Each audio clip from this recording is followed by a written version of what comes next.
partner, ano ba meron ngayon? Hindi kumpleto ang ating Sunday afternoon kung wala ang UNTV Cup. Ayan, welcome po mga kasambahay Luzon, Visayas, Mindanao at sa buong mundo sa nag-iisang liga ng public servants, ang UNTV Cup. And season 5 na po tayo ngayon. Si Rina Villamor, maganda partnership, mga bigatin, yung mga teams na magko-compete to because everyone's championship title kung saan ang ating kampyonato ay magwawagi ng 4 million pesos. Ryan Ramos po mga kasambahay, tama po ang sinasabi ng aking partner dahil ang runner-up team naman ay may kakamit ng 2 million pesos. At para sa ating placer, sila ay makakuha ng 1 million pesos na pwede nilang i-share dun sa ang chosen beneficiary o kaya ay beneficiaries. Tapos sa fourth placer naman, 500,000 pesos. Para sa ating 5th to 13th place, sila ay naman ay makakuha ng 100,000 pesos. At syempre, partner, itong konsepto na ito ay konsepto na nag-iisang Mr. Public Service, ang ating pong kuya, Daniel Razon. At syempre, recap lang tayo, partner, last week. Sa Game 1, ito, napakaganda ng laban na yun. Nanalo doon ng MMDA Black Wolves versus the Senate Defenders to score na 77-70. At para sa ating Game 2 naman, hindi pa rin nagpadaig ang Malacanang oo dahil tinalo nila ang BFP Firefighters sa scores na 92-77. At isang napakaganda at napakakulay na laban. Alam mo, partner, talagang nakakagulat yung ginawa doon ni Antonio Lestestica Jr. nung time na talagang tinira niya yung 3 points na yun o yung 3 na yun doon sa ating sa Rainbow area. Talaga namang pumasok at talagang napakaganda ng game. Nanalo po doon ang NHA Builders versus the HOR Solon sa score na 102-100. At dahil dyan? Ito ang ating team standings. Para sa ating Group A, ayan. Nanguna pa rin po ang Malacanang 3-0, BFP 2-1, AFP 2-1, MMDA 2-2, Ombudsman 1-2 at Senate 0-4. Para naman sa ating Group B team standings, andyan pa rin ang BOC na may 4-0 win-loss record, PNP na may 2-1, kaparehas nila ang Judiciary, HOR, GSIS, NHA at DOJ na wala pang panalo dito sa ating mga laro. That's right, partner. At ngayong hapon naman, may abangan naman tayong 3 laro na talaga namang umaatikabong sa hardcourt. Intense triple header na naman ito, partner. That's right. Magbabalik po ang GSIS Furies versus the Kulit Bulitits, the NHA Builders. Take note mga kasambahay, ito pong dalawang team na to ay may 1 win and 2 losses po sa ating standings. At para naman sa ating second game, andyan ang Senate Defenders kontra sa BFP Firefighters. Itong Senate Defenders, kailangan nilang makakuha ng panalo sa larong ito. At maglalaban naman po sa ating huling game ang AFP Cavaliers versus isa sa mga arch rival din nila, ang Malacanang Kamao. Ayan, I'm sure excited na ang ating mga kasambahay na masaksihan ang lahat ng ating mga games. Umpisahan natin sa Game 1 ng labanan ng NHA Builders versus the GSIS Furies. Bigay na natin sa ating dalawang mentor, Coach Ronnie Magsano at Sir Sarmenta. Pa-cute din tayo na sabay-sabay natin sasabihin na UNTV Cup gaya ng dalawang yun. It's a Sunday! Walang silbi talaga to. Wala. Kaya hirap na hirap yung cameraman i-frame eh. Kaya pag ganun sa atin kasi kung ano-ano kalokohan ginagawa mo eh. It's a Sunday! Kailangan manalo nung dalawang team na ito. Sabi nga ni Ryan, 1-2 pareho. Nag-aantay si Bennett Palad. Naniniwala ko na ito ay lumalabas bilang isang knockout game na sa pagitan ng NHA at ang GSIS. Sa 1 and 2 na kartada na hawak nila, they only have 3 games remaining sa playing schedule nila. Pareho sila. Meaning, at the most, ang dami ng laro na mayroon sila ay 6. At sa kanilang grupo na kung saan 7 ang mga teams, you have to get at least 4 wins to make it to the next phase. At yan ang tangka, misyon at layunin ng ating dalawang teams as they try to kick each other out of extinction dito sa ating competition. Ito, masasabi natin at the core, no? Mga organic teams ito. Hindi halos kumuha ng mga guest players itong mga team na ito. They decided to go with their ranks. Walang PBA players. Yun ang sinaplay sasabihin natin. Itong NHA nanalo na by dramatic fashion doon sa game na ginawa natin. Grabe yun. Akala natin hindi na matatawas. Yung HOR, minamalas pag sa dulo ang laro. Nadali sa dulo. Okay, handang-handa na itong mga ito. Ipasa na natin kay Noel Villar para maumpisahan na itong laro na ito. Good afternoon. Welcome to the Pasig City Sports Center for the first of today's triple header between the GSIS Furies and the NHA Builders in Season 5 eliminations of the UNTV Cup. Let us meet the protagonists. Welcome in first your GSIS Furies. Number 2, Tristan Hernandez. Number 6, Rohan Bayon. Number 7, Rene Boy Bansali. Number 11, Gary Kakatian. Number 12, Sergio Tamayo. Number 13, Franklin Dorato. Number 14, James Abugan. Number 16, Anthony Cuevas. Number 23, Stephen Mopera. And number 82, Romer Diaz. Your head coach is Mike Sagigit. Assistant coach is Ted Collins. Now give it up for your NHA Builders. Number 1, Mark Valdez. Number 2, Ralph Tibay. Number 5, Joseph Forbes. Number 7, Waldemar Tibay. Number 9, Alvin Vitug. Number 13, Marvin Ladia. Number 17, Muhammad Al-Haisani. Number 21, Antonio Lustestiga. Number 23, Michael Clemente. Number 24, Chris Santos. Number 25, Sherman Crisostomo. Number 27, Derek Dizon. Number 35, Jose Adolfo. Number 50, Jojo Palad. And number 19, Marvin Mercado. Your head coach is Bennett Palad. Assistant coaches are Alan De Vera and Rogelio Ragot.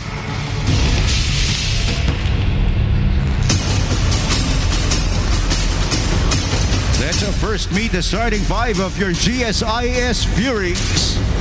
At guard number 6, Rohan Bayon. The other guard number 7, Rene Boy Bansali.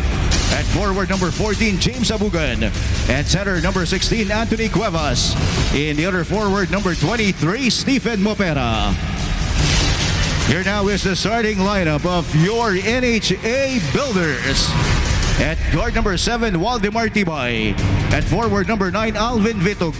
The other guard number 21, Antonio Lustestiga. At center number 24, Chris Santos. In the other forward number 25, Sherman Crisostomo. Officiating this ballgame are John Olivar, Pio De Vanadero, and Toti Celeste. UvenTV Cup, Liga ng Public Servants.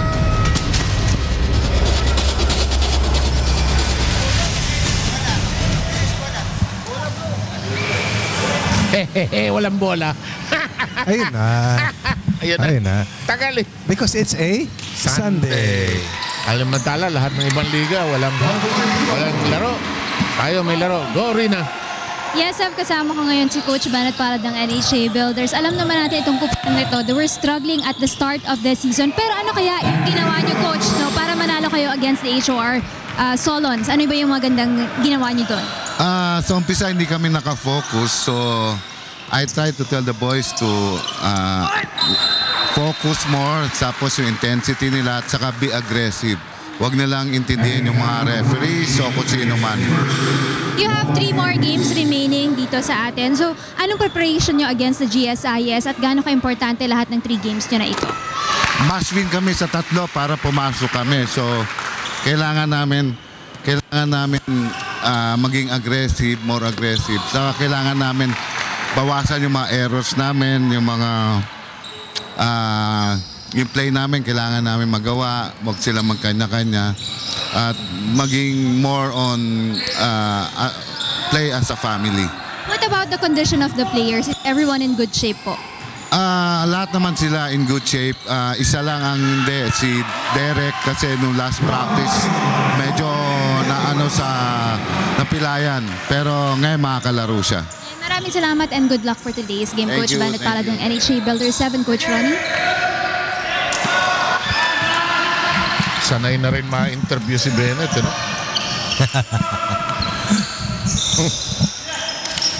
Abugan. 4-all po ang score natin. Ganong katagal ho nagkwentuhan si Bennett at saka si Reyna. Sakto lang. 8 points. Ayan na si Santos. Nasira ang footwork niya. Sinira ng depensa.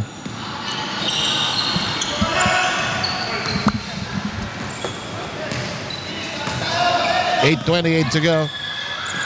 That will not work. Parang 1-2 ito. No? Maging importante manalo para magkaroon ng better chances at Lustestiga. Mas gusto niya itong side na ito. No? Yung kaliwa na yan. Basta ka nakasipat, may tsansa. tama yung binanggit mo kanina, kailangan manalo. But more than that, kailangan masweep nila yung kanilang natitirang 3 laro. Pareho, no? Pareho. Sila. So isa lang ang makakagawa sa kanila noon. Dahil kung titignan mo yung standings sa kanilang grupo, marami ng teams ang may 2 ng panalo. And to be exact about it, 4 ang meron ng 2 panalo. Tapos meron pang Bureau of Customs na ilalaban itong team ni Coach Bennett. Yung kabila naman, malakas-lakas pa rin yung 2 haharapin ng GSIS. Patagal-tagal na rin di naglalaro ng judiciary, ano ha? Ang judiciary, mahaba na. Mamaya nga. Wala silang laro. Wala, mamaya nga sa ating third game, 21 days hindi naglaro yung AFP 3 linggo. Well, kasi nga hindi naman tayo naglalaro ng twice a week Once a week lang tayo naglalaro Pero may season yung last year yata nag-twice a week minsan tayo May weekday yun. I mean, 2 beses tayo sa Makati Coliseum na hindi rin masyado magamit ngayon Daming kasalang bayan nangyayari. Oh! Foul si Santos. Itong si Abugan ang talagang kumayod para dito sa team ng GSIS dun sa kanilang unang panalo. Abugan dun sa laban na panalo nila, 27 points, 11 of 13. Sino ba tinalo? Mula sa labas, tinalo nila ang team ng DOJ, 94-84. Below 7 minutes dito po sa ating unang quarter. At 3 games po as always ang nakaschedule sa ating Sunday. Ika nga ni Ronnie Magsanok. Sunday ka dyan. Yan si Abugan, may kamay talaga. Pero maaga siya ipapalit. Ika siya Ngawa ka nasaktan ano? Oo, kasi sobrang tulin at sobrang nangalabaw itong si Abugan doon sa huli nilang panalo. Sa una nilang panalo, last time they played, which was about 2 weeks ago. Baka yung sprain siguro. Balot na balot yung tuhod Samantala, ito si Cuevas. Ito gusto nito nagko-court to court ito Big man larong perimeter pag kinakailangan. Tama yung sinabi mo, gusto niya pag rebound niya, ididire-diretso niya. Meron naman siyang kakayahan, kaya lang minsan nawawala sa kanya yung bola pag sobrang tulin. 6'5" ang height niya. Si Diaz yung isa, no? Yung number 82, 6'3". Tsaka bagong team na itong GSIS na ito. Hindi ito yung dating team. Hoy! Sabi ng umatake si Ladjang, walang foul.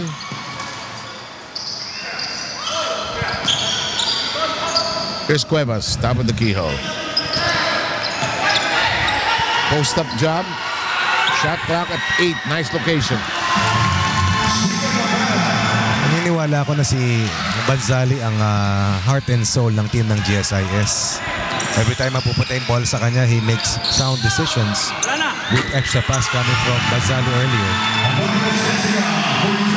Alam mo, nung last game na ginawa natin, HOR NHA, hindi makashoot si Lustestica almost all game long. Oo. Sa fourth quarter na lang siya naglabas talaga ng laro. At si Cuevas sa kanyang pivoting motion, final ata ni Mercado. Sumabit. Itong si Lustestica scored 29 points. Had 9 3-point baskets in that come from behind win. Laban sa team ng HOR. Bennett Palad wants our first time out. Let's give it to him.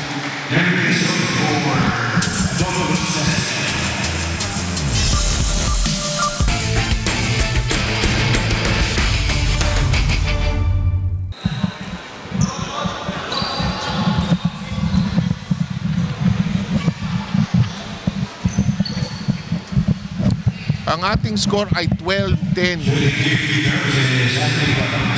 Si Cuevas titira ng free throws pagkatapos ng foul. Mercado, ang ingay ng headset mo, bakit ang ingay-ingay mo?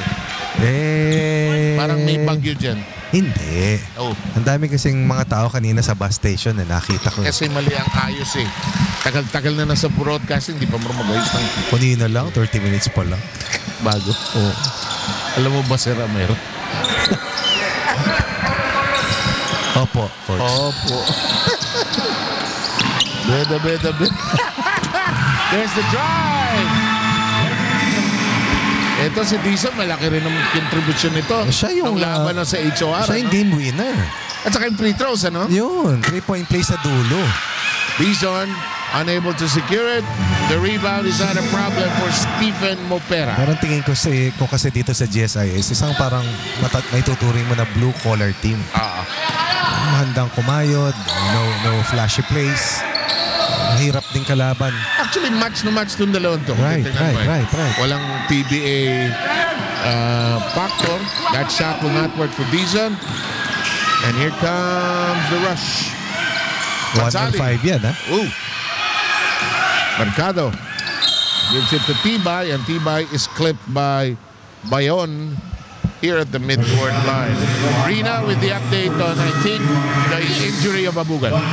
Yes, updatean muna tayo kay James Abugan. No? Nagkaroon nga siya ng right sprain knee. Sabi niya sa akin, naglaro daw siya kagabi sa ibang liga, tapos na-sprain daw yung kanyang tuhod. This is the first time na sprain niya itong tuhod na ito. Kanina daw nung naglalaro siya, medyo nasaktan daw siya. So hindi niya pa sure kung makakapaglaro siya throughout the entire of this ball game. At kung makikita niyo siya ngayon, nandito rin siya sa gilid ng GSIS sa floor mismo at nagsistretching siya nung kanyang lower extremity. 7, Coach Ronnie.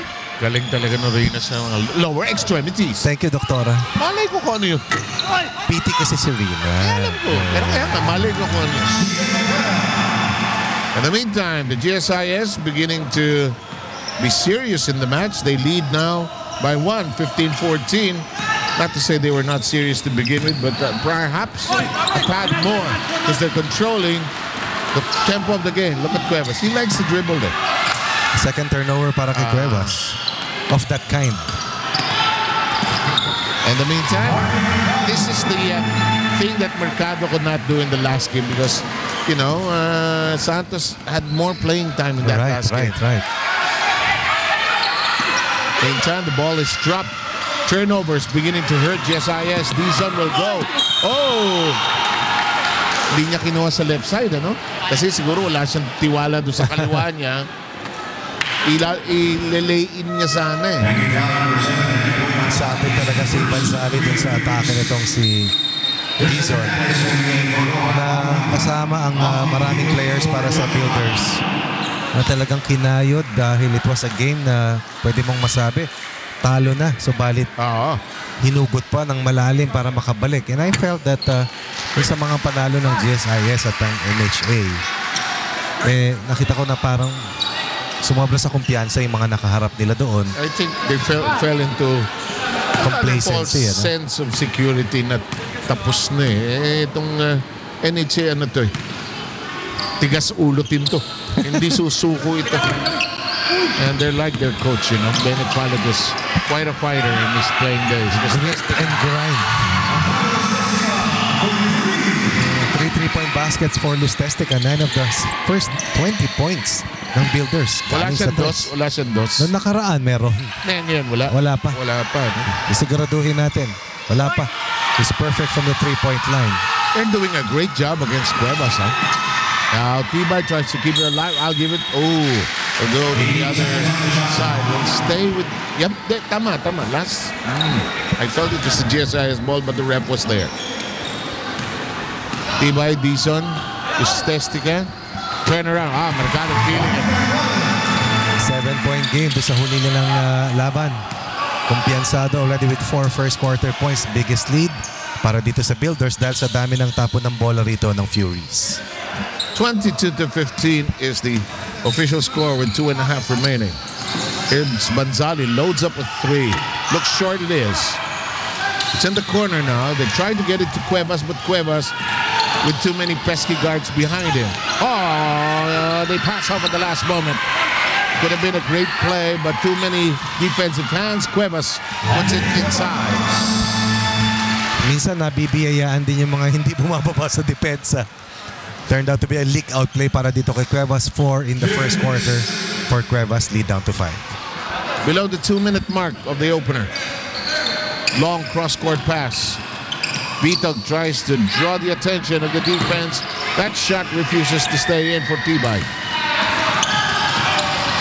Tibay trying to hound Banzali.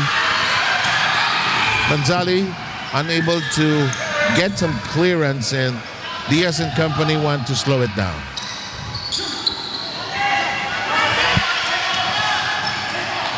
Ito laro nitong Cuevas Araro. too long.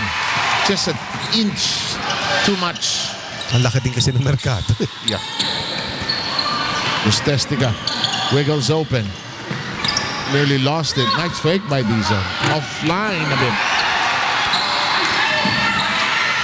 Tibay stepping into the passing path. 6 turnovers para dito sa Furies here in the first. Vito can't get it to stay inside. Imagine mo, ang Builders had 13 rainbow conversions against HOR. Oh, that's 39. Sa kabuang 102. At most of it happened in the Sa second dulo, half. Kasi si Lustestica single digit scoring lang eh. Tapos bigla 29. Tapos yung Tibay Brothers, nakatulong si Dizon, kumayod, and of course, itong si Santos. Bayon is in the game and he will replace Mopera. Second appearance by Bayon. He actually started. Cuevas missing the free throw. Smaller unit para dito sa GSIS. Malaking bagay na wala itong sa Abugan talaga. Wala silang stability no? Siya ang tumatakbo, siya ang rumi-rebound, siya dumidepensa at siya rin na naghahanap ng puntos. Sergio Tamayo sees action for the first time. Cuevas will sit down. 22-18 with less than 50 seconds to go here in our first quarter of play. Tough shot by Vito.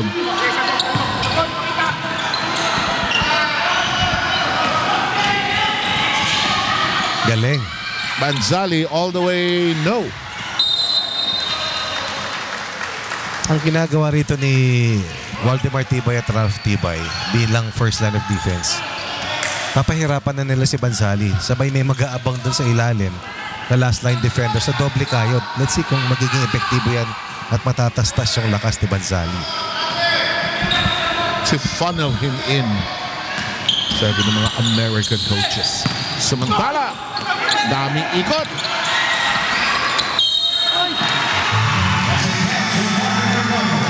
Mercado playing a sterling first quarter. Yan ang kagandahan if they will just be able to play well together. Talking about Santos and Mercado. Paano mo tatapatan yung dalawa na burdagul na pareho lumaro? Saka marunong maglaro eh. Saka plays on the ball and off the ball. 1.7 seconds remaining. That should do it for this first quarter, which will end at 24-18 in favor of the NHA. We'll have more here on TV Cup Basketball just after these messages.